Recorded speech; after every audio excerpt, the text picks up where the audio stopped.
দেখেন, একটা নারী মানুষের জীবন কি,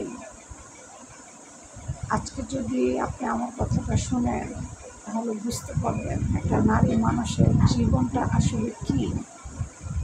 তাদের জীবনটা কি সত্যি নিজের জন্য বাঁচার জন্য, না সারা জীবন মৃত্যুর আগ পর্যন্ত অন্যকে খুশি রাখার জন্য। একটা মেয়ের জীবন কি আসলে আমরা জানি।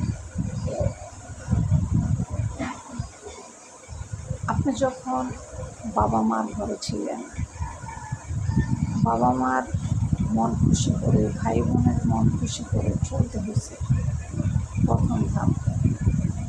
যখন বিয়ে করে শ্বশুর বাড়ি গেছেন, স্বামী, শ্বশুর শাশুড়ি, দেবর ননদ সবার মন জয় করে আপনার চলতে হয়েছে। তৃতীয় ধাপ, সন্তান আসে, 2টা 3টা 5টা ছেলে মেয়ে যখন আসে, 5টা ছেলে মেয়েকে তাদের মন মতো, তাদের খুশি মতো, তাদের মতোই আপনার চলতে পারে। চতুর্থ ধাপ, আপনার যখন একটা বয়সে আসেন তখন প্রত্যেকটা মানুষই আপনাকে বলে সারা জীবন কি করছো আমাদের জন্য।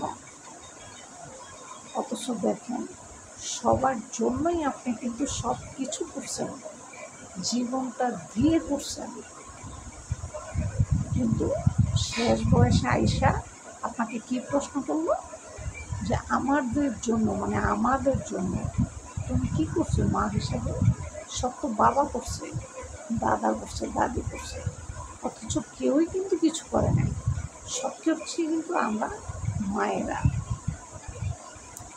অথচ একটা বয়সকালে আসার পরে যখন তারা আমাদেরকে সম্মান করে দেখবে, যত্ন করবে, সেটা তো করেই না, বরঞ্চ প্রশ্ন করে আমাদের জন্য কি করছে।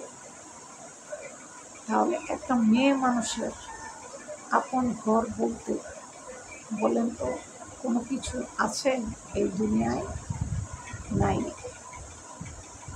থাকবে সেদিন যেদিন আপনি নিজের পায়ে নিজে দাঁড়াইতে পারবেন, শুধু মাত্র নিজের জন্য কিছু করবেন আর নিজের জন্য ভাববেন।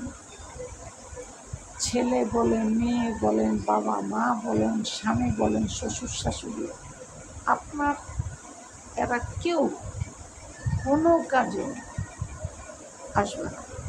অন্ততপক্ষে আপনার জীবনের কোনো কাজে তারা আসবে না, কিন্তু তারা আপনার কাছ থেকে সব ধরনের সুবিধা ভোগ করবে। কেমন ভোগ করবে? রান্না করে 3 বেলা খাওয়াবেন, কাজের বেডির মতো সব কাজ করবেন, ছেলে মেয়েদের জুতা মোজা সব ধুয়ে দিবেন, কাপড় চোপড় ধুয়ে দিবেন। আবার স্বামীর তো একটা প্রেশার আছে, স্বামী ডাক দিলে কাছে না গেলে স্বামীর চেহারার দিকে তাকানো যাবে না, মুখের দিকে তাকানো যাবে না। আমি ঘরের বউ, অসুস্থ, সে সেটা বুঝতে চেষ্টা করবে না, এটা তো স্বামীর থেকে একটা প্রেশার আছে। তাহলে আমরা মেয়েরা কোথায় সুখী, কোন জায়গায় সুখী, আর কোন জায়গাটা আমাদের আপন ঘর বলেন? আমি দেখি প্রত্যেকটা জায়গায় আমাদের মেয়েদের জন্য, প্রত্যেকটা জায়গায় আমাদের মেয়েদের জন্য